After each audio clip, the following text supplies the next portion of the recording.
deep fjords of Norway, a people born of iron and sea looked outward.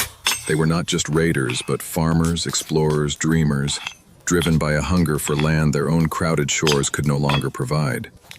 Their future, they believed, lay beyond the horizon. And so they left, with all they owned and all they hoped to be, packed into the sturdy bellies of their ships. Each vessel was a world unto itself, a promise of a new beginning carried on the tide, a wager made by an entire family. But the North Atlantic does not surrender its horizons easily. It is a crucible testing the limits of wood and will. To cross it was to sail off the map of the known world, to wager your life against the fury of the elements. Greenland. And for those who endured, the reward was a vision from a saga, a land of impossible green cradled by ice. The first explorers had called it Greenland, a name not of description but of pure, desperate hope, a promise to lure others across the unforgiving sea.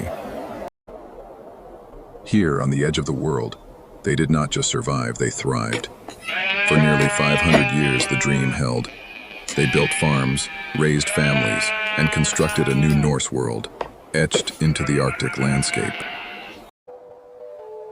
Generations passed. The memories of Norway faded into legend.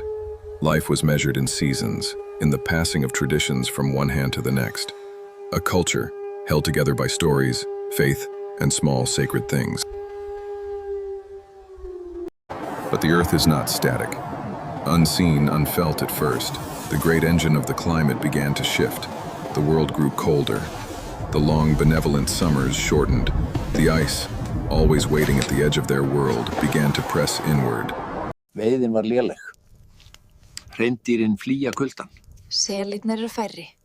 Goðin hljóta frjósa líka. Their society was built on farming. They were pastoralists, not Inuit hunters. Their struggle to adapt was heroic, but outmatched. Every hunt became a desperate gamble against a world they were never truly equipped to master. An end does not always come with a bang. Sometimes it is a slow fade, a quiet acceptance, a decision to release the symbols of a life that can no longer be lived, to let the old story go before starting a new one, or perhaps before the story ends altogether. What became of them? The question echoes through history. Did they try to sail back? Did they starve? Or did they simply walk away, absorbed into the great white silence? We do not know. They vanished, leaving only ghosts and questions.